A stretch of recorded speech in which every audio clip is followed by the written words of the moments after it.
நமச்சிவாய. வைகுண்ட ஏகாதசி விரதம் இருப்பது எப்படி என்று பலரும் கேட்கிறார்கள். ஏகாதசிக்கு முதல் நாள் தசமி அன்று திருமாலை வணங்கி விரதம் தொடங்க வேண்டும். அன்று பகலில் ஒருவேளை மட்டும் சாப்பிடலாம். ஏகாதசி அன்று அதிகாலையில் கண் விழித்து குளித்து மகாவிஷ்ணுவை பூஜிக்க வேண்டும். பெருமாள் ஆலயங்களில் நடைபெறும் வழிபாட்டு வைபவங்களை தரிசிப்பது மிகவும் சிறப்பு.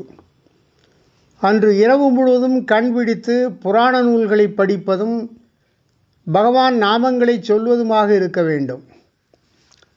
வைகுண்ட ஏகாதசி தினத்தில் சொர்க்கவாசல் வைபவத்தை தரிசிப்பது பெரும் புண்ணியம்.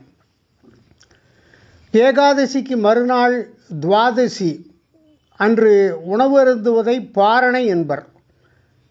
துவாதசி அன்று அதிகாலையில் நீராடி இறைவனை பிரார்த்தித்த பிறகு உப்பு புளிப்பு இல்லாத உணவை இலையில் பரிமாறி சுண்டைக்காய், நெல்லிக்கனி, அகத்திக்கீரை சேர்த்து கோவிந்தா கோவிந்தா என்று 3 முறை கூறி சாப்பிட்டு விரதத்தை முடிக்க வேண்டும்.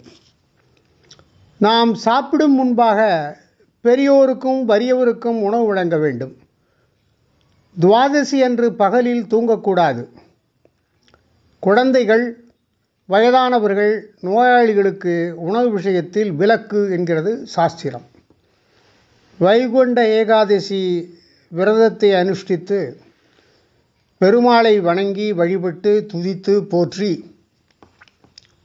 இறையருள் பெறுவோமாக. ஓம் நமச்சிவாய.